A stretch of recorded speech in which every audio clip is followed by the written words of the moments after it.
ओम अज्ञानतिमिरन्धस्य ज्ञानाञ्जनशलाकाय चक्षुरुन्मिलितं येन तस्मै श्री गुरवे नमः. Hare Krishna. So today we will be discussing on self-excellence skills based on the Bhagavad Gita. I'll be talking about the principle of self-excellence based on the example of Arjuna from the Bhagavad Gita. So Arjuna is an excellent example of a person who had phenomenal talent. Quite often, for success in any field, talent is a vital component, and such talent is very much complemented with temperament. And when there is this combination of talent and temperament, then there is achievement. Consider, for example, sports, which is a highly performance oriented activity. Almost all fields are performance oriented, no doubt. But if you consider sports, especially when there are pressure movements, how a player performs at the time of the pressure movements determines how well that player will be able to fare. So if at the key moments when there is the greatest pressure, if somebody chokes, then that person will not be able to do justice to their talents. So that capacity to cope with pressure and move onwards towards success is what is the role of temperament. And Arjuna, at the start of the Bhagavad Gita, faced a test of temperament. His vocation was archery. He was a champion archer of his times, and his talent was never in doubt. His talent was phenomenal, and that talent was never in doubt. Right from his early childhood, he had excelled in archery.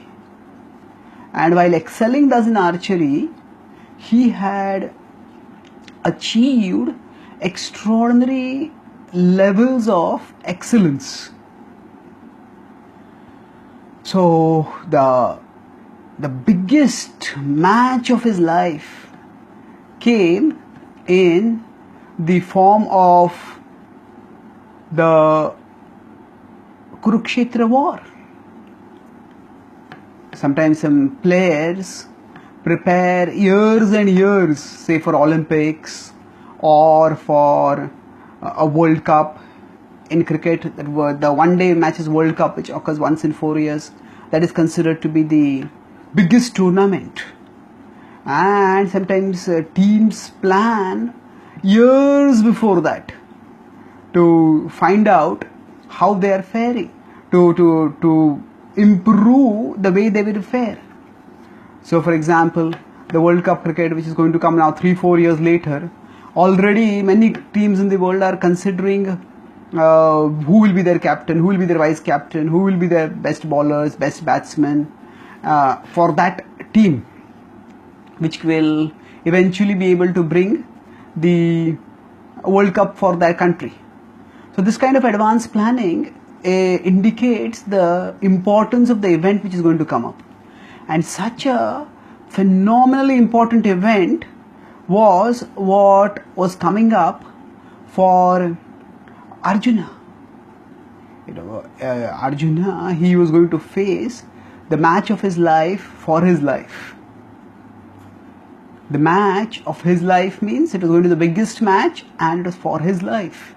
this was a sport in which if he lost, he was going to die. So it was an extremely serious event. And in such a serious event, what happened to him? He found himself overwhelmed. He found himself being driven out of control by his emotions. If we consider a car, the very mechanism that drives the car can also drive the car out of control.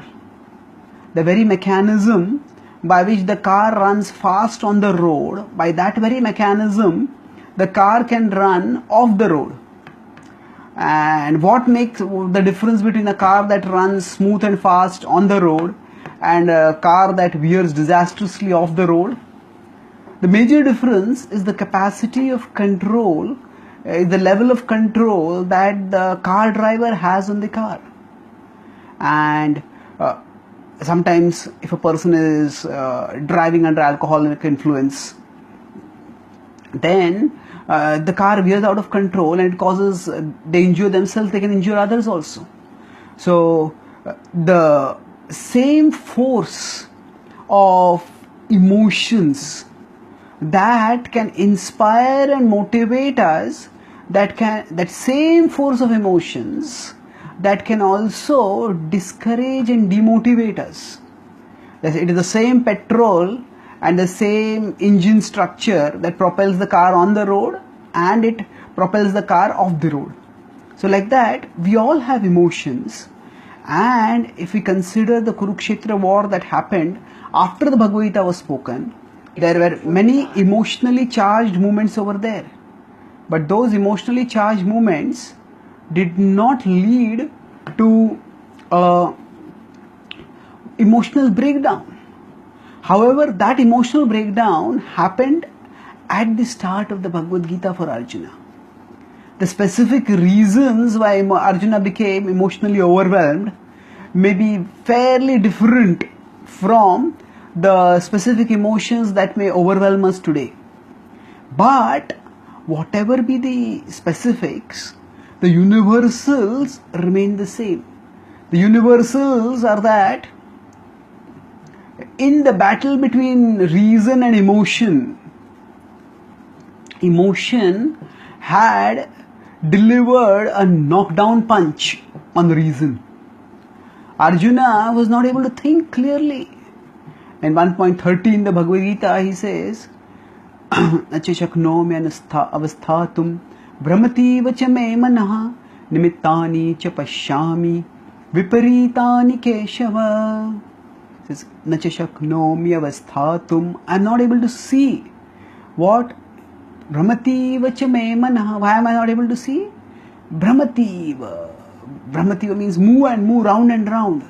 Manaha, my mind is moving round and round. Nimittani cha pashyami. And because of this, nimittani, I am seeing the factors that cause misfortune. Viparitani keshava, unfavorable. So what I am seeing is the instruments of misfortune all around me. And I am not able to think clearly. So Arjuna was overwhelmed by emotion. And when we talk about self-excellence, insights, self-excellence skills from the Bhagavad Gita, the point is that we all have certain talents. But if we don't have the proper temperament, and temperament largely means the capacity to channel our power of emotions. If you don't have that capacity for proper emotional management, if you don't have the right temperament, then we will not be able to translate our talent into achievement. The Bhagavad Gita is spoken at the start of a war. But at that particular point, the focus is not on war strategies. It is nowhere in the Bhagavad Gita does Krishna tell Arjuna which weapon should you use, a Brahmastra or should you use a Agneastra or Bhargavastra or whatever. Krishna does not get into specifics of the usage of weapons. Krishna does not get into the specifics of strategies of war. Krishna doesn't get into any specifics about weapons or war whatsoever. So Arjuna's talent is already there, whatever it is. It is phenomenal in his case, but it is there. And the Bhagavad Gita doesn't go into the issue of the means by which Arjuna is going to fight the war. He is going to use archery skills, and he already has those skills. But what the Bhagavad Gita focuses on is the second part, which is often overlooked. If we can summarize self-excellence in an equation, it would be talent plus temperament is equal to achievement. Talent plus temperament is equal to achievement. And the Bhagavad Gita does not focus on the talent part so much, it focuses on the temperament part. The temperament, if one has the right temperament, even if a person has mediocre talent, still that person can achieve substantially more things in life if they have a sound temperament. So in our life, we all have certain sets of talents, and understanding our talents and developing those talents is an important part of moving towards self-excellence. So unfortunately, because today's socio-cultural ethos glamorizes certain kinds of talents. So for example, if a person becomes expert in some technical skills, if a person becomes an engineer, a person becomes a doctor, then they are considered to be successful. Then they are considered to be on the path to success. Then they are considered to be worthwhile. So that is a subject that needs to be separately discussed. The reason, but I'll just mention a couple of points on that. That when we talk about talent plus temperament is equal to achievement, the talent part, it is, some of us may feel that I don't have the necessary talents. Oh, this person has so many talents, that person has so many talents, I have nothing. Actually, it's not like that. We all have talents. The problem is often that we focus too much on others' talents, and because of that, we are not able to appreciate our own talents. So imagine if there is a feast, and in that feast, not only are there very delicious items, but there are different delicious items for different people. That means everybody gets a different feast. And we have got many delicious items on our plate, but unfortunately, instead of looking at what items are there on our plate, we are constantly looking at what is there in whose plate. Oh, they have got that, they have got that, they have got that, they have got that. I don't have this, I don't have that. And this way, when we get too caught in seeing what are the delicacies on others' plates, we don't appreciate and relish what is there on our plate. So similarly, if society glamorizes certain talents, then we focus on those talents, and by focusing too much on those talents, we miss out on the other talents that we actually have. So Shreyan Swadharmo Viguna Paradharmat Sunishchitat. Swadharme Nidhanam Shreya Paradharmo Bhayavaha. The Bhagavad Gita states that it is far better to do your one's own activity than to do somebody else's activity. The reason for this is not a verse which imposes casteist discrimination as a spiritual principle. Rather, it is a verse which recommends an harmonization between our inner disposition and our outer vocation.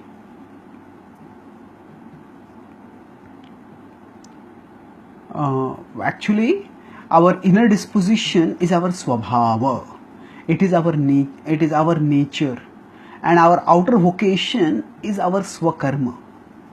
When the swabhava and the swakarma are in harmony, then there is swananda. Swananda is self-satisfaction.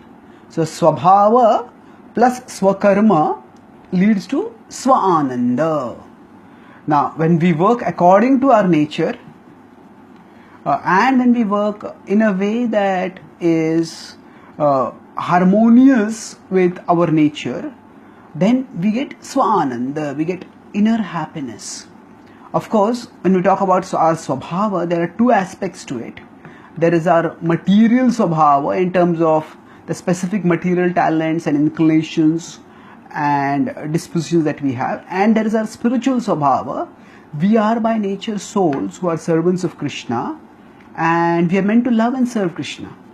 So when we act this way, swakarmana tam abhyarcha siddhim vindati manavaha.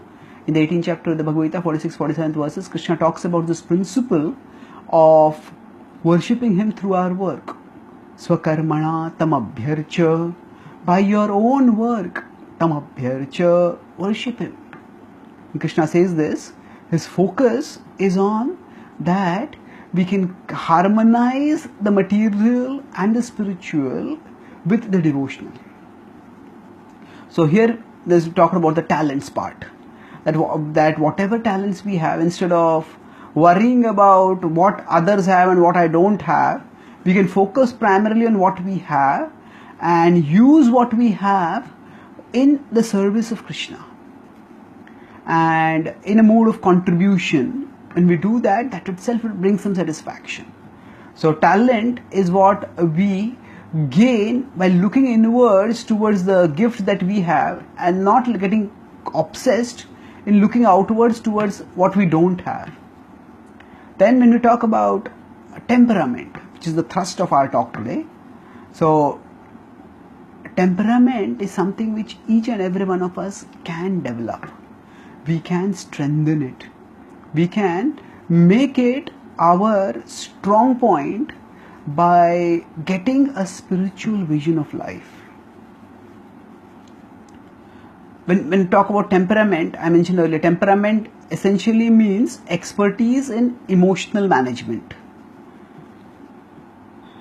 Emotional management, managing our own emotions is not always very easy, but we can manage our emotions if we have a spiritual understanding of life. Suppose if we are in a disaster hit area, say we are in a flooded area and the water is rising here, there, going everywhere, and at that time we will ourselves be very worried. Oh, where will the water come from next? How will I deal with this water? What should I do next? And that insecurity, that worry will definitely trouble us. But if we could have a helicopter which airlifts us above the disaster hit area, and if we are above the flooded area looking down at it from a helicopter, from that safe elevated vantage point, we will still be concerned, oh, how much damage is being caused over here, but we will not be disturbed. We'll be concerned but not disturbed. If we ourselves feel threatened as we would feel if we are on the ground, we would not feel that way personally threatened if we are in the air in the safety of a helicopter. So similarly, while living in this world, in the normal course of life, when we go through life's ups and downs, if we have a materialistic conception of life, if we think of ourselves as our bodies, if we think of ourselves as material creatures, then we, by our consciousness, place ourselves within the vulnerable zone of material consciousness. We place ourselves in the vulnerable zone of being buffeted by material ups and downs. Because if I think that I'm a material product and my happiness depends on material things, then when those material things are threatened, when they are taken away, we can no longer be happy. Our happiness is taken away by those things. So therefore, what we need is to raise our self-conception. And the best way to raise our self-conception is through spiritual education, through spiritual purification. So when we study the Bhagavad Gita, and by studying the Bhagavad Gita's wisdom, we understand our spiritual identity. Then that understanding raises our consciousness above the material level to the spiritual level. And once the consciousness is raised to the spiritual level, then we feel less disturbed. So it is paradoxical that the more distanced we are from a situation, the more involved we can be in it. The more distanced we are from a situation, the more involved we can be in it. You know, when a war is going on, there are warriors who are in the thick of the war.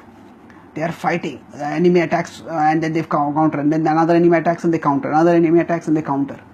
But there also in a war are required generals or leaders who can stand at a distance and observe the overall trend of the war.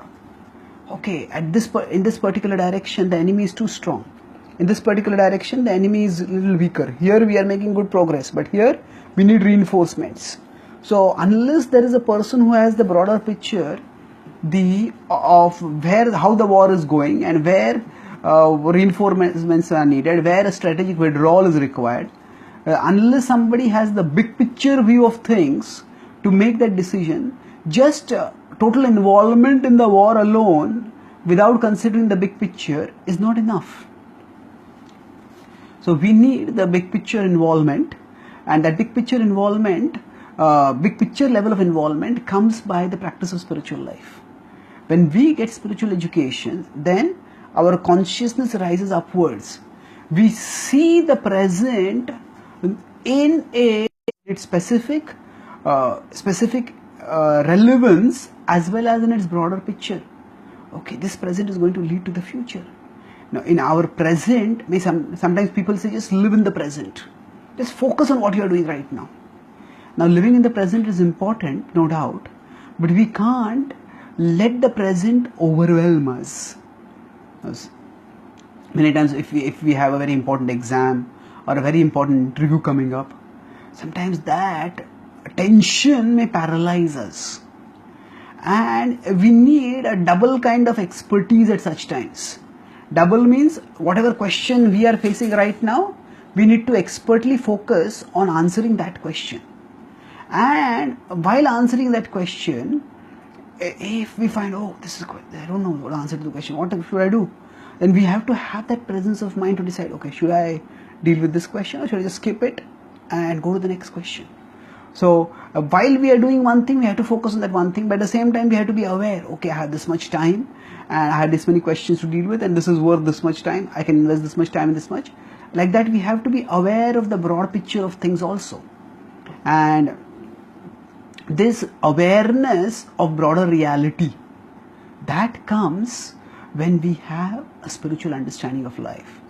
Because the spiritual understanding of life frees us from the threat of being involved in the immediate, or being consumed by the immediate. If I feel that the next wave of flood water that is coming is going to knock me down and is going to drown me, then I'll just be constantly feeling threatened. But if I am above the flood in an aircraft, then I may see, oh, flood waves are coming from here. I can alert and I can direct what action needs to be taken, but I don't feel immediately threatened myself. The same way, the temperament develops, temperament, which as I said means emotional management, the temperament develops more and more when we have the capacity for emotional management. And the capacity to manage our emotions comes when we have a spiritual understanding of life, because spiritual understanding elevates us above our immediate material circumstances. When we understand that we are at our core souls who are different from our bodies, who are not threatened by bodily change, who are indestructible, nainam chindanti shastrani, nainam dahati pavakaha, na chainam kledantapo, na shoshayati marutaha. that inam chinnanti shastrani, that the soul is never destroyed by anything.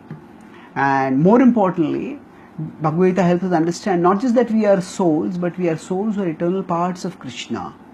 And when we understand that Krishna is always there with us, no matter what happens, no matter how much tension we face in life, no matter how much trouble we face in life, no matter how immense are the dangers that are there around us, still as long as we understand that Krishna is with us, we understand that no danger is going to ever destroy us. No danger is irreversible. And this understanding helps us focus and progress. This understanding helps us move onwards. And the Bhagavad Gita begins with Arjuna putting aside his bow, unwilling to fight. 1.46 says, Visrujya sasharam chapam shoka samvigna manasaha. Visrujya sasharam chapam. He put aside his bow, feeling dejected. But by the end of the Bhagavad Gita, Yatra Yogeshwara Krishno Yatra Partho Dhanurdharaha. In 18.76 he says, 18.78 he says that Arjuna has picked up his bow. So Arjuna's capacity to use the bow represents his talent. But Arjuna's determination or his emotional strength to raise the bow and to use it for fighting, that represents his temperament. And he had lost the temperament at the start of the Gita, and that's why despite having the talent to expertly use the Gandiva, he was not able to use it anymore.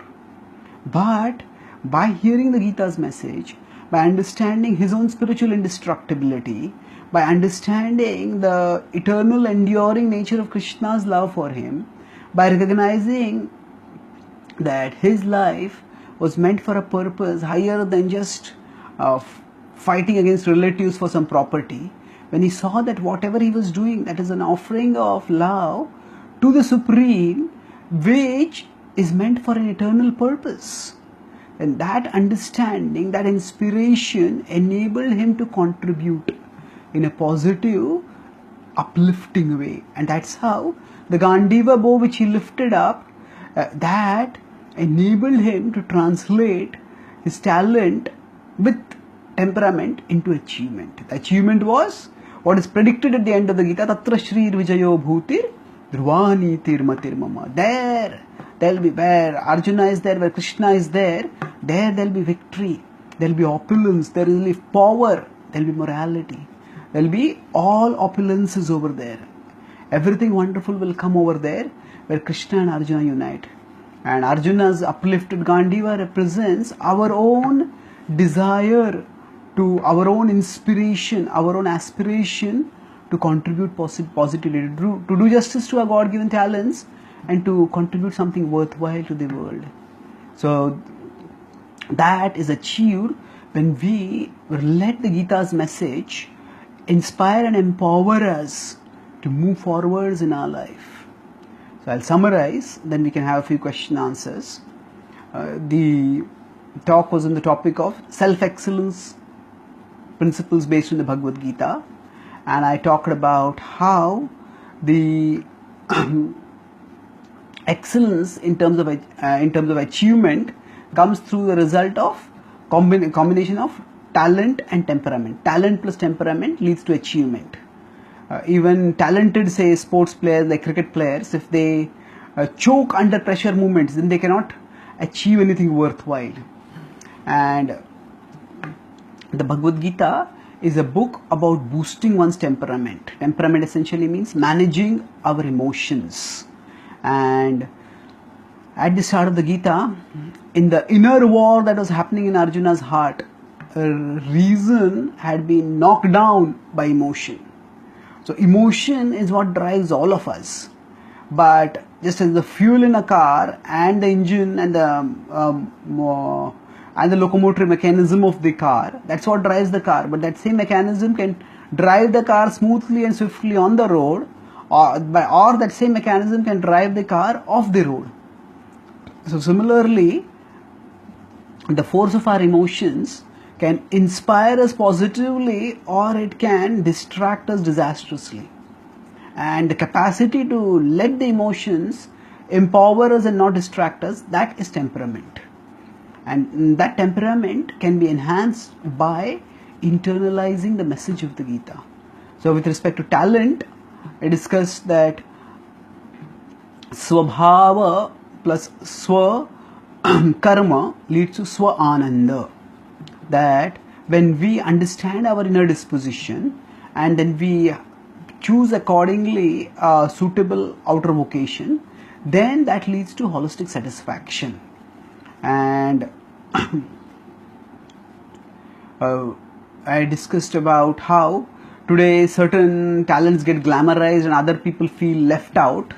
But if we look at the if we consider that all of us have certain talents, that all of us are like eating feasts in which different people have different delicacies, but we too have certain delicacies.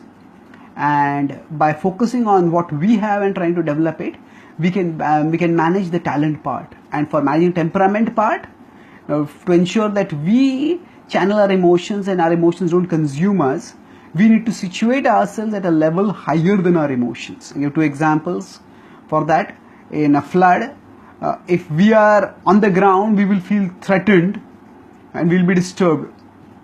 But if we are above the ground in a helicopter, we'll be concerned but not disturbed. So spiritual understanding of life raises our self-understanding to a higher level, by which once our self-understanding is elevated to a higher level, we don't feel threatened. When we understand that I am a soul who is indestructible, that that Krishna's love for me is independent of whatever situation I am in, then by that elevated self-understanding, we can avoid getting carried away by the world's ups and downs.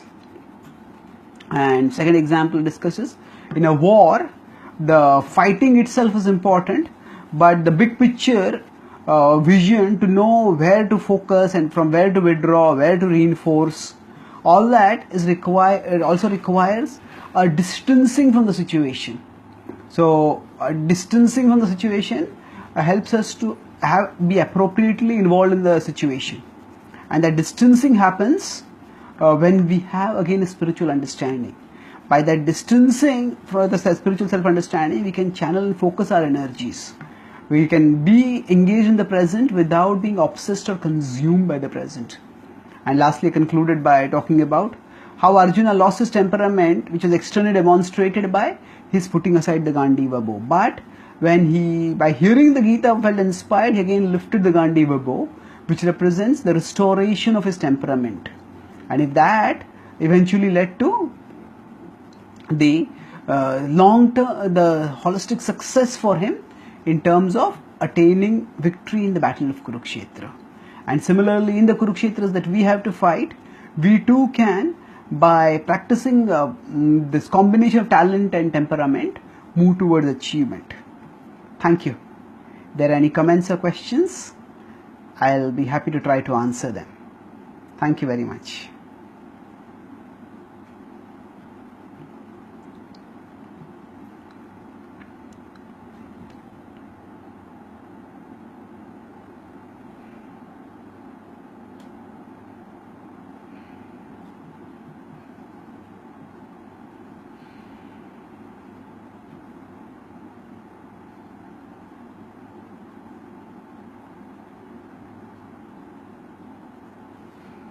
Okay, so here there's a question from Vaibhav Sharma Prabhu.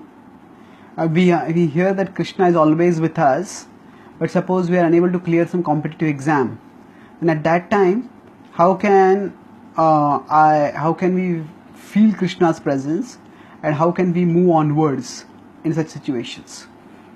Yes, we see in the Mahabharata that the Pandavas had to go through enormous distresses. There were times, if we look at the highlights of the Mahabharata, we could say that, oh, Krishna protected Draupadi, Krishna came and helped then the Pandavas and Draupadi when Durvasa Muni came, when they were being disrobed. So there are times these are the times which we highlight. But at the same time, if we consider the overall Mahabharata, there are times when the Pandavas may also have felt lost.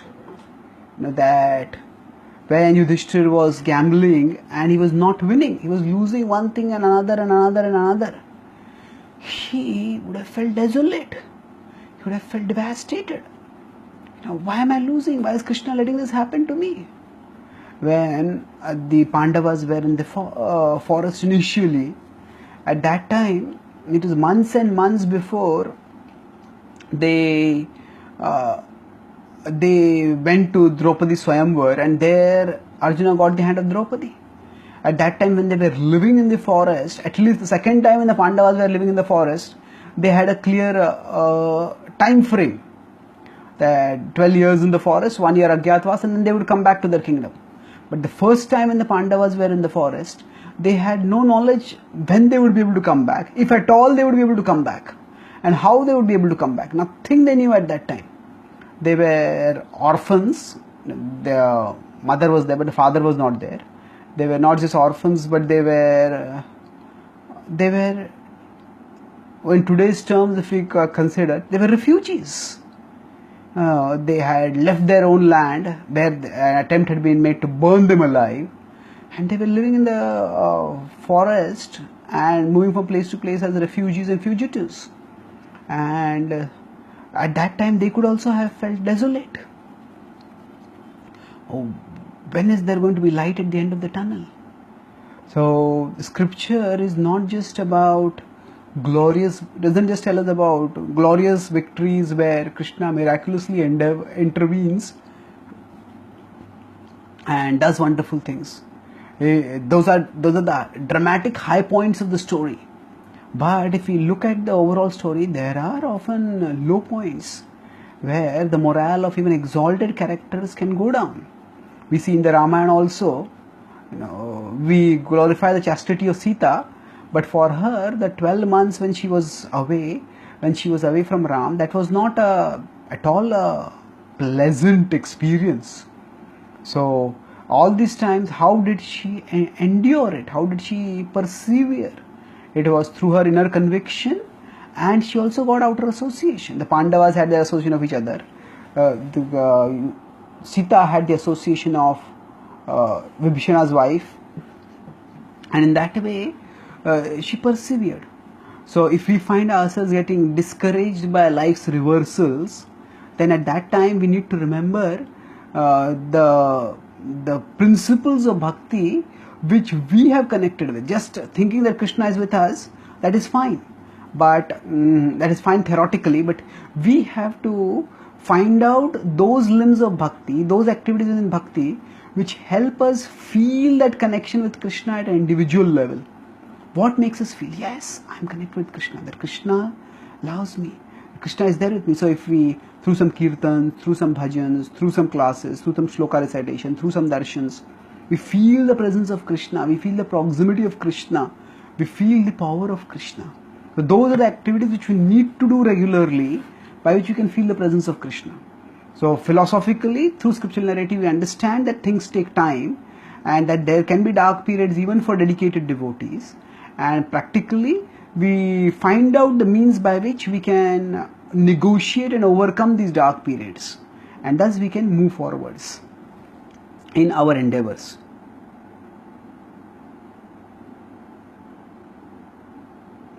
Question, why does the soul become contaminated in the material world even if it is a part of Krishna? This is a question from Jayesh Trivedi Prabhu. Now, yes, the soul is a part of Krishna, but the soul is not Krishna. So, just as the vast ocean cannot be evaporated by the sun, but drops of water in the ocean can be evaporated. So like that, the illusory energy cannot bewilder Krishna, who is like that vast ocean, but we are like that small drops. We can be evaporated, and because we are infinitesimal, because we are tiny, so we have the vulnerability to illusion. But vulnerability does not have to lead to defeat or destruction. So although that in that vulnerability is there, if we stay focused on Krishna, if we stay connected with Krishna, then that contamination can be avoided. So the infinitude, the infinitesimal nature of our souls, that makes us vulnerable to temptation. But by staying connected with Krishna, we can avoid that contamination, avoid that vulnerability to contamination. And the more we become strongly rooted in our connection with Krishna, the less we will be tempted or overcome by illusion. Thank you. So this question from Aniruddha Prabhu. How to get the feeling that we are the souls? We are souls. Yes. Firstly, we need to use our reason, our intelligence, to understand philosophically how we are souls.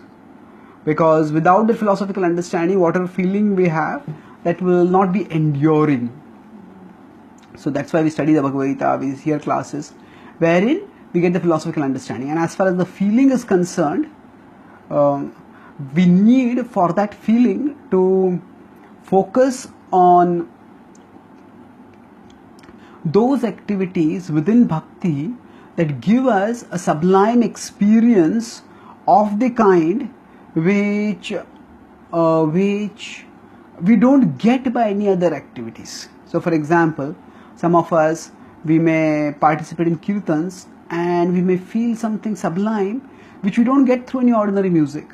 Some of us may recite verses, memorize verses, contemplate verses, and that may give us an upliftment which we don't get by any other thing.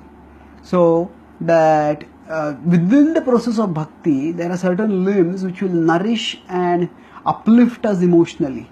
And when we try to do corresponding activities, so for example, we recite, say, some verses from the Bhagavad Gita, and somebody recites, say, some poetry from some famous poet. You'll find that famous poet's poetry will also be nice, but the Bhagavad Gita's depth of wisdom and depth of spiritual emotion that comes from reciting it, or from singing some devotional songs, nothing else can provide us that. So when we consider that everything else remains the same, I'm using the same mouth to utter some sound vibrations, I'm using the same brain to process those sound vibrations, and yet this particular activity gives me a certain level of experience and other activities don't give me that experience. So from what stratum of my existence is that experience coming? That is coming from the spiritual stratum of my existence, because everything else is the same. If I had not been the soul, and if there had been nothing which could spiritual which could stimulate my soul, then there would have been no reason for this special sound vibration which is connected with my spiritual side to evoke such spiritual emotion within me. So by that, by such introspection based on personal spiritual experiences, we can get the emotionally empowered realization that we are at our core spiritual beings. Thank you.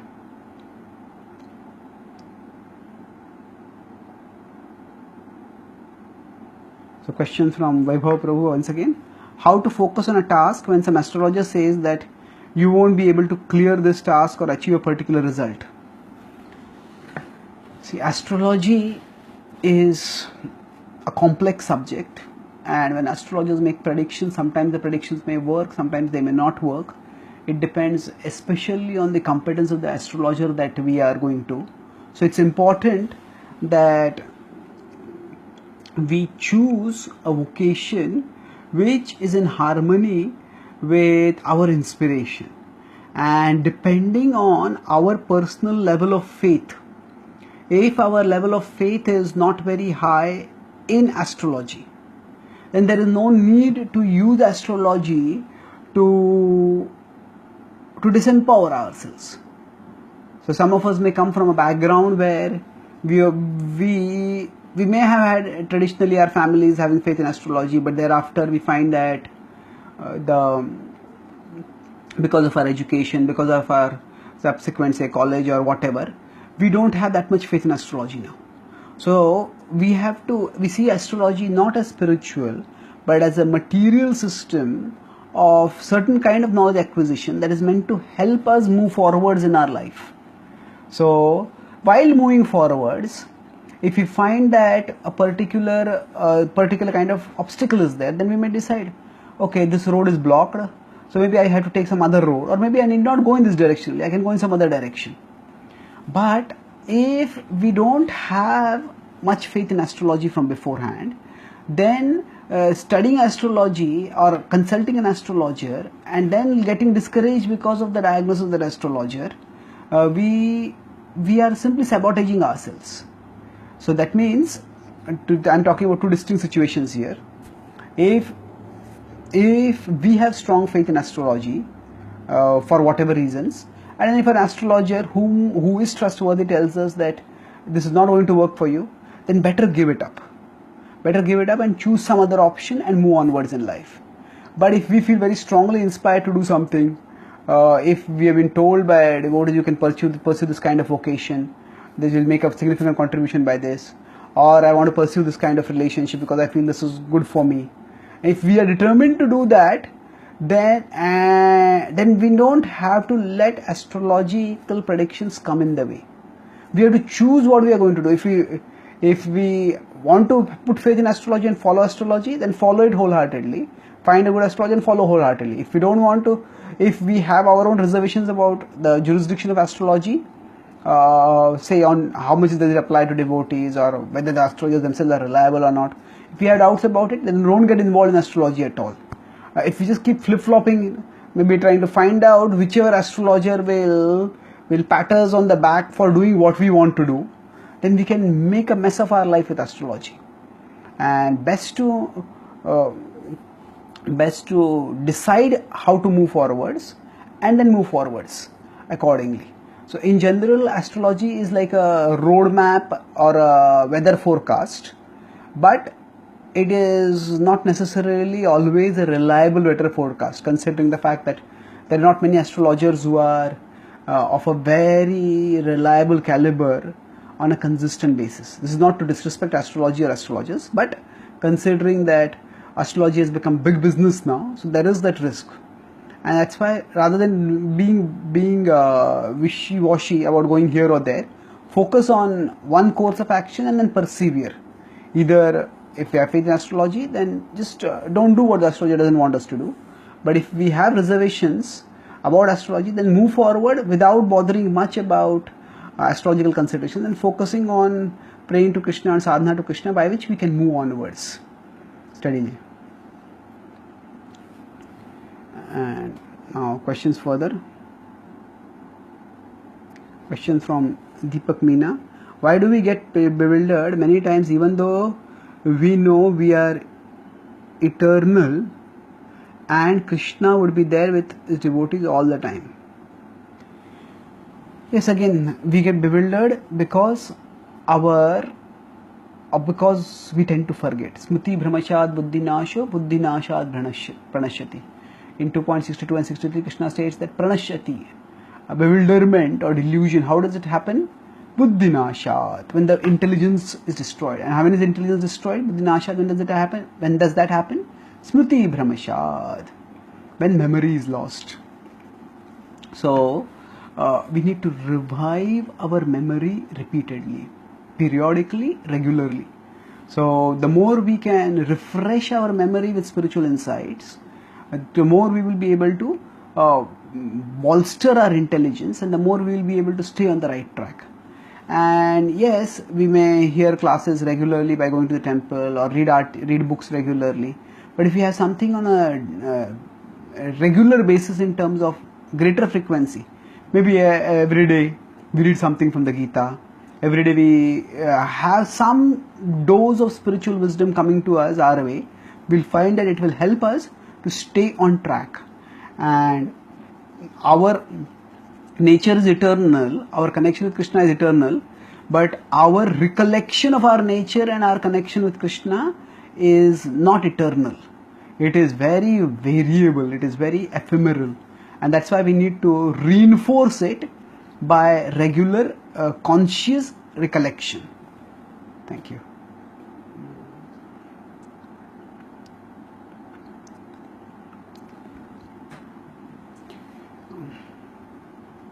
A question from Vishwanath Prabhu, how do we understand one's Swabhava? Yes, that is by introspection and by guidance from others. In general, if we live with ourselves for a certain amount of time, then live with ourselves means we just go through our life, we find that okay, these are things which I'm comfortable with, these are things which I'm not comfortable with. Then by observing that, we get some clues about our Swabhava. By recognizing that we are at our core of a particular nature, and what that nature is revealed through self-observation. Just like it's like diet. In our food, we find, hey, this food works for me, this food doesn't work for me, this food is great, this food is not so great. So when we observe ourselves, we learn like that, and by learning like that, we move onwards. So we need to observe ourselves for this purpose. The more we can observe ourselves, the more we can learn, and the more we learn, the more we move forwards towards self-understanding. So rather than thinking Swabhava as something, some one single thing that will be revealed through some miraculous flash of insight, we can consider Swabhava as an ongoing revelation that will move on, that will help us understand ourselves better more and more as we move onwards in our life. And that way, by observing ourselves and also by having some friends who tell us certain things about ourselves. Hey, do this, don't do this. You know, you are good at this. You're not all that good at that. So when they tell us like that, by their observation, by friends, I especially refer to our spiritual guides, who are also our friends, who are also benefactors. By their guidance also, we can learn more about ourselves. But self-observation is also very important. And rather than thinking of Swabhava as some category into which we have to fit ourselves. Now, for analytical purposes, say the categorization Brahman, Kshatriya, Vaishya, Shudra is good, which is Varnashram categorization. But in terms of practical application, it's not that the success of our life is to be able to put ourselves into a particular category. The success of our life comes by understanding what we are internally, what kind of body and mind we have, and how that can be best used. So just like if there are 4 roads on or 4 lanes on a road, and different lanes have different kinds of requirements. Some lanes go very fast, but then they are meant for vehicles of this particular weight. Another lane, it can go fast, but it is meant for this kind of vehicle. This lane is meant for going slowly. Now all of them are meant for vehicles to move forward in the same direction, but different lanes have different specialization, different strengths or limitations, whatever it is. So similarly, Brahman, Kshatriya, Vaishya, Shudra, we should not see them as categories or our Swabhava in general. Rather than seeing it as a category into which we have to fit ourselves, we see it as a lane by which we can move forward on the expressway of life. And while we are moving around onwards in our journey of life, the force of life itself may sometimes move us from this lane towards that lane temporarily, or from that lane towards this lane. So while we are moving onwards, we look at ourselves and try to learn, okay, which is the lane in which I fit the best. That means, what is the way I can best contribute? And so there is external competence and there is inner comfort. Guna and karma. Karma is competence. Guna is comfort. When we have certain qualities, we feel comfortable doing that activity corresponding to that quality, and we are competent in doing it externally. So by looking for this inner feeling of comfort and outer competence, we can learn more and more about our Swabhava. Thank you.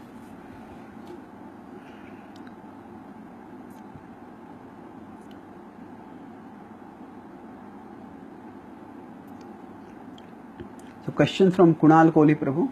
I am a vegetarian but with onion garlic. Is it possible to raise my consciousness of all 3 modes? Yes, definitely. The primary elevation of our consciousness above the 3 modes happens through the practice of bhakti. And there are certain things which may drag our consciousness down. There are certain things which may drag our consciousness up. When I am talking about material things. But the material forces which affect our consciousness are never as powerful as the spiritual forces that affect our consciousness. So if we are focused on the spiritual practices of bhakti, then they can definitely elevate our consciousness. And rather than worrying about what we are not able to give up, we can focus on what we are able to take up. What can we do in our bhakti for elevating our consciousness? If we are doing those activities for elevating our consciousness more and more, then we will find our consciousness elevated, and with the elevated consciousness we may well find out how we can alter our circumstances, what adjustments we can do, by which even the external forces which drive our consciousness down, we can avoid or counter them too. Question by Tejas Zarekar Prabhu, that nobody comes in my dreams, as it happens with great devotees such as Prabhupada saw Rupa Goswami, or Arjuna himself saw Krishna. Yes, somebody coming in our dreams is not as important as we making someone's service our dream. No, yes, Krishna came in, say, in a vision to Prabhupada, or Rupa Goswami came in a vision to Prabhupada, but that was not what defined Prabhupada. What defined Prabhupada was his lifelong dedication to the service of Krishna, to the service of his spiritual master. And because he stayed consistently engaged in service, he was eventually able to attain glorious things in his life. And we too should focus primarily on that aspect. Whether Krishna comes in our dream or not is not as important as what happens after we wake up from the dream. If somebody says Krishna comes in my dream and Krishna tells me that, oh, there is no need to chant Hare Krishna, there is no need to study Bhagavad Gita, there is no need to practice bhakti, then that dream, it's not Krishna coming in the dream, it is Maya coming in the garb of Krishna. Now, in the early days, one disciple told Prabhupada, you came in my dream yesterday and you told me that I should take LSD. And Prabhupada said, that was not me, that was Maya in my garb. So the paranormal divine interventions that may happen in some devotees' lives, they are significant, but they are not defining for the spiritual growth of a person. Ultimately, spiritual advancement is not about what Krishna does to us; it is about what we do. Now, it is we who have to use our free will to turn towards Krishna and to devote ourselves to Krishna. And unless we learn to direct our free will towards Krishna, we will not make spiritual advancement. So some great personalities coming in our dream is what Krishna is doing for us. But when we wake up and try to serve Krishna, that is what we are doing.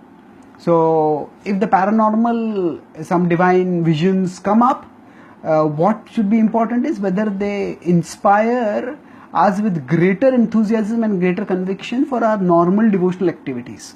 Because what will lead to our spiritual growth is the dedication in the real world. Now, our consciousness goes through 4 different stages. There is the present stage, which is Jagruti, when we are awake. There is Swapna, which is deep sleep, There is Sushupti, which is deep sleep. And there is Samadhi or Turya, when we are in spiritual consciousness. So the spiritual growth primarily happens by conscious use of our free will. And that use of free will happens primarily in Jagruti. In Swapna, there is not much use of free will. So that use of free will happens when we are awake. And that's why we need to worry too much about whether somebody is coming in our dream or not. We should focus on whether we are moving onwards towards Krishna in our awakened stage.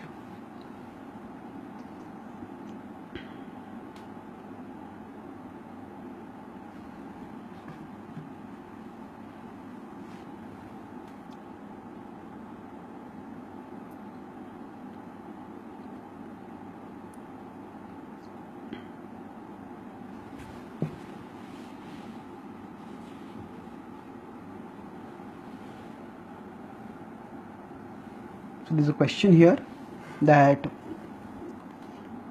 from Suren Singh Khatna Prabhu, that when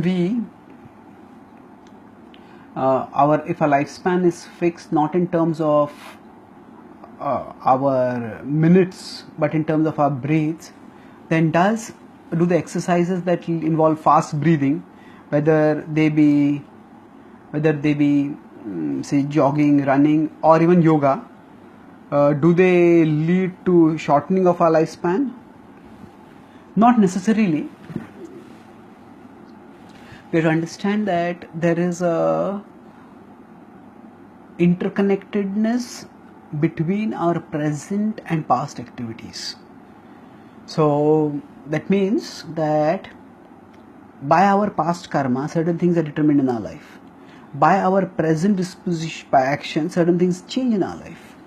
So for example, if say in an absolute sense the number of breaths for all of us are fixed, if that's what were the defining marker of people's actions, then why would Kshatriyas try to fight so heroically? Why would Kshatriyas in the past train for years to become heroic warriors? When their death is going to come, it's going to come and they're going to die. Why bother to fight heroically? That question could well have come up. Or for that matter, why have Ayurveda as a form of treatment? When people's number of breaths are going to get over, they're going to get over. And Ayurveda talks about healthy ways of living. It talks about unhealthy ways of living. So why talk about all these things at all if all that is going to matter is the number of breaths? So we shouldn't have a simplistic idea of destiny in terms of some counter which is just going, and it's like a time bomb which is ticking, and the moment that time bomb reaches a particular counter, I'll say it is down count to 0, then tack, we are going to die. That is a oversimplified understanding of the way in which destiny works. It is more in terms of a dynamic interaction between what we have done in the past and what we are doing in the present. So when Srila Prabhupada was there on the planet at that time, some devotees, they were going for Guru distribution, but they went in a van extremely fast, and because of their reckless driving they met with an accident, and the accident turned out to be fatal. So some devotees after that asked Prabhupada that was their death their destiny? Prabhupada inquired about the circumstances, and when he found that it was due to their reckless driving, he said no, it was not destiny, it was their own carelessness. So now this indicates that there is a subtle and complex level of things happening. If somebody drives drunken and then they drive off the road and they fall and die, then is that destiny again? So the focus on any of these things is that we need to do our part. At the same time, we acknowledge that there are forces beyond our control which can also change things. So when we say that our lifespan is determined, the stress in that is that we should remember that we are not eternal, and that we are going to die, and we are moving jatasya hi dhruvam mrityu dhruvam janma matasya cha, that we are born and we are going to die, but we don't have to constantly be obsessed with that. We have to make the best use of the lifespan that we have right now, and making the best use of the lifetime that we have right now means doing activities that are health inducing. So for example, doing certain exercises, doing certain yoga, that is health inducing. So it is not just, the purpose of life is not just to breathe slow or breathe long or live long. The purpose of life is to live productively. And if certain exercises, even if they relatively speaking make us breathe faster during that period, but if those exercises are leading to further growth in our life, if those exercises are enabling us to move towards say better health, so that we can function better, then those exercises should be adopted. So this destiny is a big and complex topic. I have given 3 classes on Are We the Makers of Our Destiny, which is there on thespiritualscientist.com, and if you are interested you can hear that. But here suffice it to say that rather than thinking of destiny something as a absolute timer which is going to go off after either a particular number of times, particular second count, or a particular breath count, we can see it as more subtle in terms of a dynamic interaction of what is ordained and what is decided by our present choices. Thank you.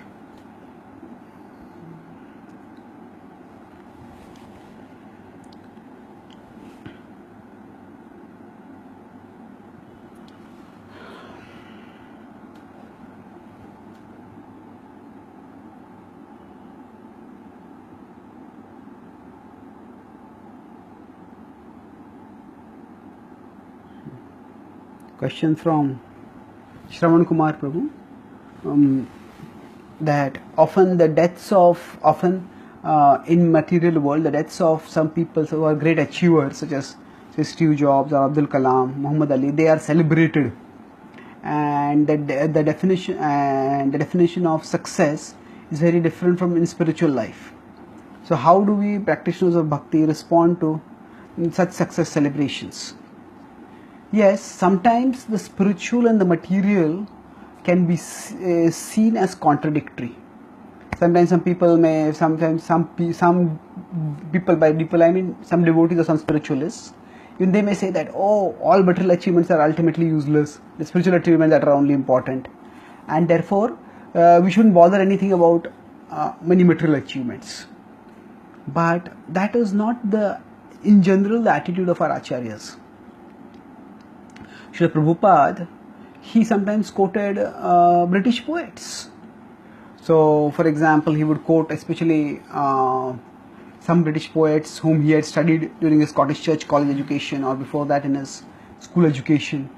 And if there was some wisdom over there available, he would use that. And he would make a spiritual point using that wisdom. So, those poets, those authors, be they in English, be they be on mundane subjects, if they have contributed something worthwhile, then that has to be appreciated. So, actually speaking, in many ways, for succeeding and achieving anything substantial, the same kind of zeal is required in both material and spiritual lives. If say somebody has founded a radically transforming company, somebody has made some dramatic scientific inventions, somebody has made some significant sports achievements. So all these, nothing comes easy in life. So there is sattva-guna, rajoguna, tamoguna, and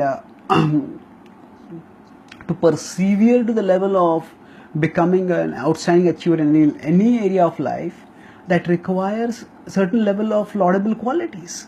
And sometimes we too can learn from the kind of commitment, kind of creativity, the kind of inspiring dedication to a vision which people had. Bhaktivinoda Thakur talks about this also in his Jaiva Dharma. In Chaitanya Shikshamrit, he says that devotees can celebrate different kinds of festivals. The devotee's heart is primarily in Vaishnava festivals, where Krishna is glorified. But he says that apart from that, if there are certain festivals such as the worship of the Devtas, if they are required to be celebrated for social purposes, they can be celebrated. And then he goes on and talks also about further other festivals which are more of entirely social occasions. So if for social purposes they are required to be celebrated, they can be celebrated. So for example, Independence Day of a country or a Republic Day, I think they can be celebrated also. Similarly, if there are certain things like that, if there are certain laudable virtues in people who are material achievers, then we can appreciate those virtues and we can learn something from their dedication, and we can see if that can be used in Krishna's service. Prabhupada would quote Chanakya Pandit, who would say that we can look for gold even in a filthy place. So those who are material achievers, some of their aspects of their lifestyle or some of the aspects of their world views may be very different from the spiritual understanding. But if they have achieved something, there may be, and there often is, something valuable that can be learned. And another point of looking at this is that if people's thoughts are there in a particular direction, and if we show how from that direction thoughts can be spiritualized. So these people are already there. So these people are already there in the minds of people, and if we can show some spiritual connectedness with that, we can give some spiritual comments to certain aspects, certain quotes of theirs, certain incidents in their lives, certain factors of their achievement. Not just in terms of a dismissive, oh, it's all material, but a little more in terms of more perceptive in terms of connecting the material with the spiritual. Then we can help people direct their thoughts towards Krishna. So their thoughts are already in certain things, and if we can show the connectedness of those things with Krishna, then we can help them move closer towards Krishna.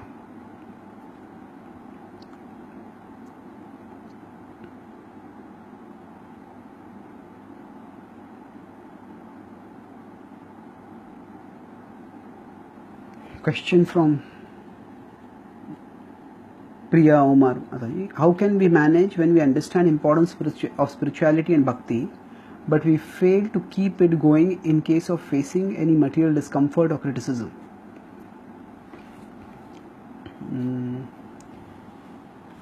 We need the shock absorber of devotee association, and the shock absorber also of our own inner conviction.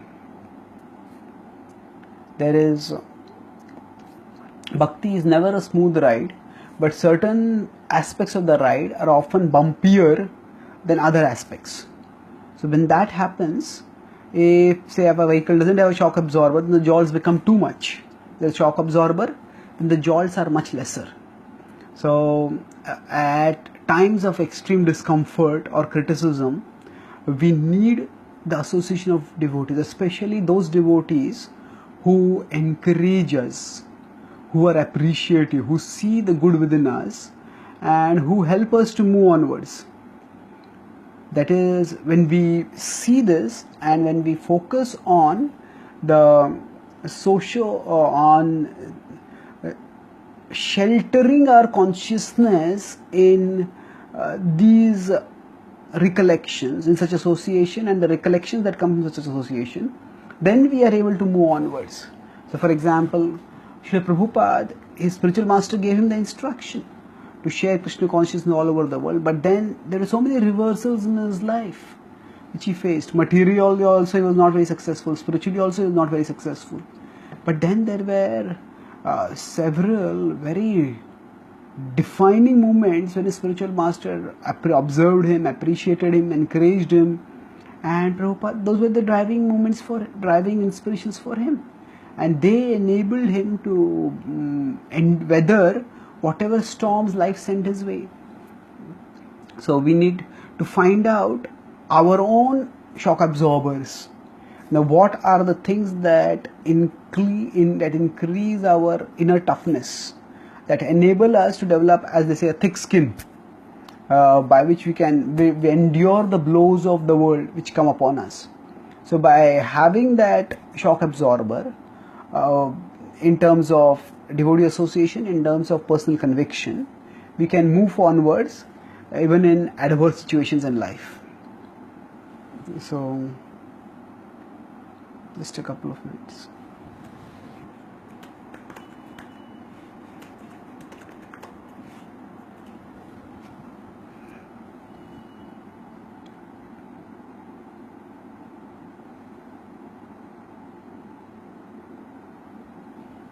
Question from Swapnil Naik. How to work towards giving up having any kind of expectation from devotees, especially close ones, since unfortunately in today's world our trust and faith tend to get shattered. The problem comes when we see devotees separate from Krishna. We need to understand that it is Krishna who is inspiring me and who is guiding me. And that Krishna can guide me through this devotee at one particular time in our life, that Krishna can guide me through another devotee at another time in my life. And if we think that Krishna will always, if we think that Krishna's guidance can come only through one devotee and can come completely through one devotee, and then that doesn't happen, then we feel we feel disappointed. We may even, and if that devotee has some problems in the way they are practicing, the standard that they are practicing, then we may even feel shattered.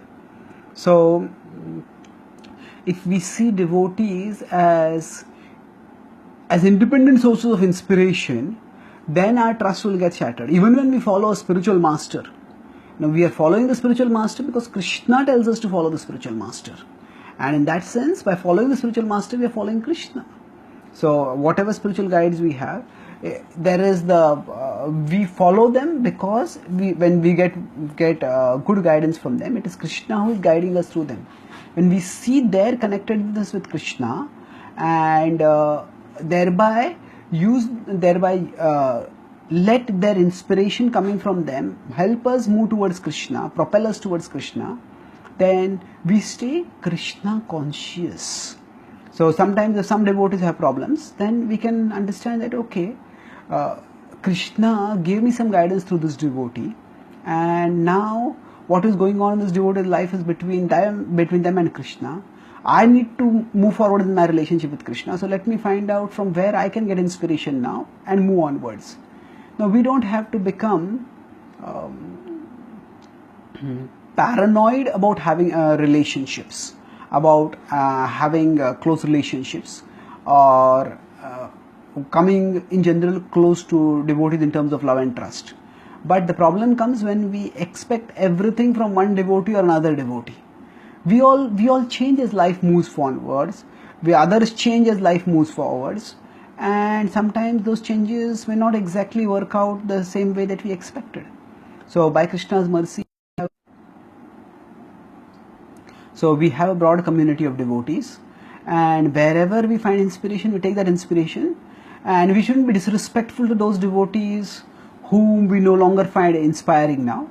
We should just see that as Krishna's plan, and for our growth, for their growth, whatever is happening, we move forwards. I'll just conclude this with an example.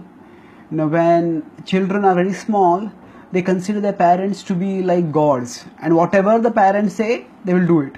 But once the children come to their teenage, then prior to that, if my parent in their childhood, if my parents told me to do it, I must do it.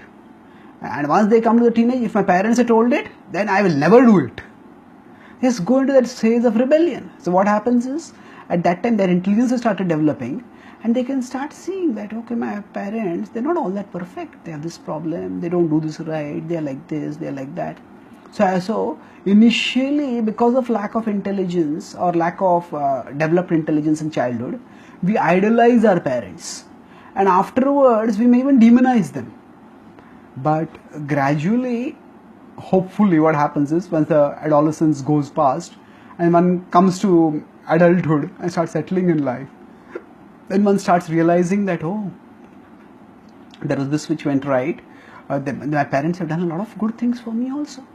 There's a lot of right that they have done, although there might be some deficiencies in what they have given me also, but there is much that they have done for me also. So basically, just as the extremes of idolization and demonization, idolization and rejection, that needs to be avoided, and that is avoided as the relationship between the children and the parents matures in adulthood. Similarly, we also go through different phases in our relationship with Krishna, with Krishna's devotees. So initially we may have unrealistically high expectations from devotees, based on a notion that everybody is very advanced, everybody should be very loving, very caring, nearly perfect. And when that doesn't happen, then we may go to the other extreme and just feel that, oh, devotees always let me down, so let me not trust any devotees. No, we see our connection with Krishna, and wherever we find that we are becoming connected with Krishna through someone, we channel that, we use that, with an attitude of gratitude towards Krishna and to those who are his instruments.